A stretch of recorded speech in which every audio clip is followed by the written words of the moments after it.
Hi everyone, I'm Charlie Bush. I'm the city manager of the city of Sequim, and this is our first video weekly update. I send a weekly update to the city council, usually every Friday, and it provides just an overview of things I've been working on, meetings I've attended, things that may be upcoming. And we made the decision recently, we've been sending these emails to the council and copying our employees to keep them in the loop. And recently we made the decision to go ahead and put some of these videos out on YouTube and to give our local radio station as well the opportunity to have the audio. And these are also going to be appearing in the Sequim Gazette from time to time. So with that said, I want to go ahead and cover it. So here's the first one. I provided the council an update on our K9. We have retired a K9 in 2016, and so we're working on acquiring a new dog. Officer Tony Bush is going to be our new K9 officer, and he and Sergeant Mike Hill, our former K9 officer, who got promoted to sergeant while he was a K9 officer, have been working together on both purchase of a new dog as well as training. And so all of that is underway, and most of the training should be completed in the first half of the year. Next up, police staffing. Chief Crane had a decision to make. We promoted her from deputy chief to chief of police, and that left her position vacant. We have 4 sergeants, so there was a question of whether or not we have those sergeants compete to fill a lieutenant position or whether we do something else. And what we've decided to do is to have a 5th sergeant and to not fill the lieutenant deputy chief position at this time. We're going to keep it in our budget. The money will cover the 5th sergeant position for now, and then at some time in the future we're going to allow our sergeants to compete for the lieutenant position, and then whichever one gets that position, we would drop that sergeant slot. So we're keeping the same staffing. We're actually saving a little bit of money in the short term, and we're doing a lot more cross-training, which is really good for succession planning for our staff. The city council had an advance this week, essentially a council retreat. It's what we've called it in the past. But they're thinking words are important, and they're certainly thinking about moving forward, and we did. We took our council goals from last year, we updated them, we retired some, we added a few new ones, we moved some things around, and council will be considering a revised document here in the near future on that topic. Really want to say that how much I appreciate our city council. They're collaborative, they're civil, they're talented, they work really well together, and it makes my job as city manager and reporting to them so much easier. And for staff, we get good clarity on where we're going from the council, and we're able to then go off and deliver some stuff for the community, which is why we all love working in public service. We also have an annual report for 2016 that's at the printer right now, and I sent the council a digital copy of that in PDF form. It'll eventually be on our website and available for anyone who'd like a copy here at City Hall. So stay tuned for that in the next few weeks. And we'll unveil it at a council meeting in February, our first council meeting of the month in February.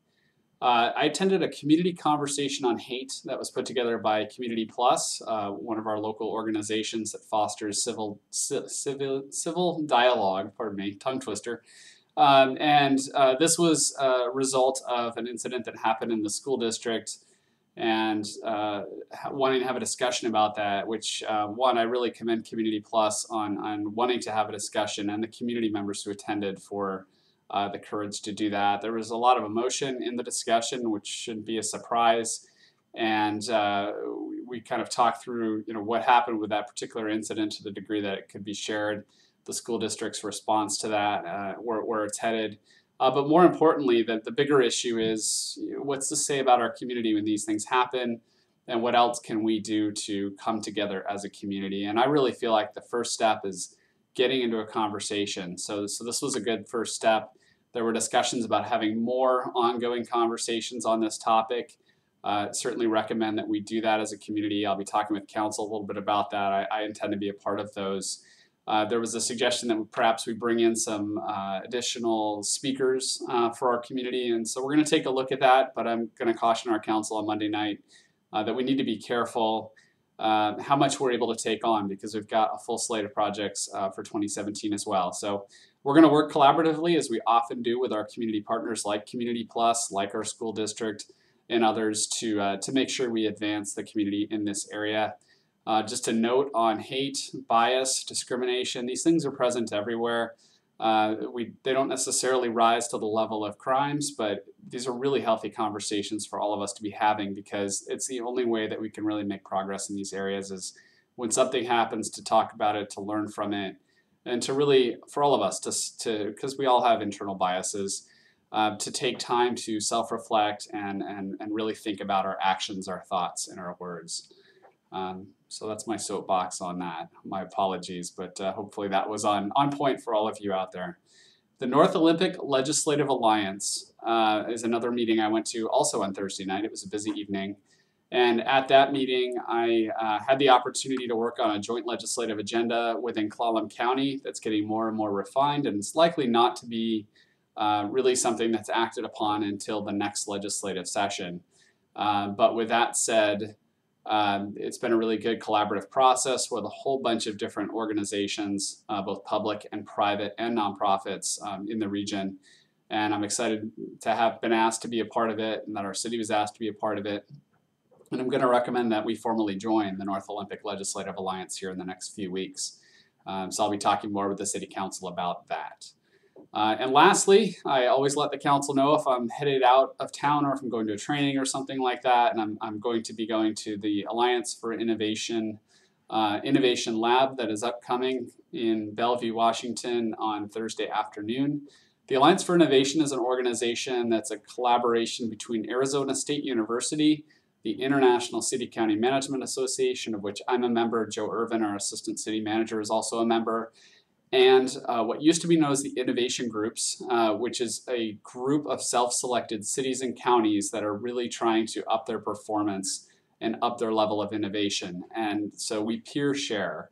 And the city of Sequim joined the Alliance for Innovation in 2015 when I came here.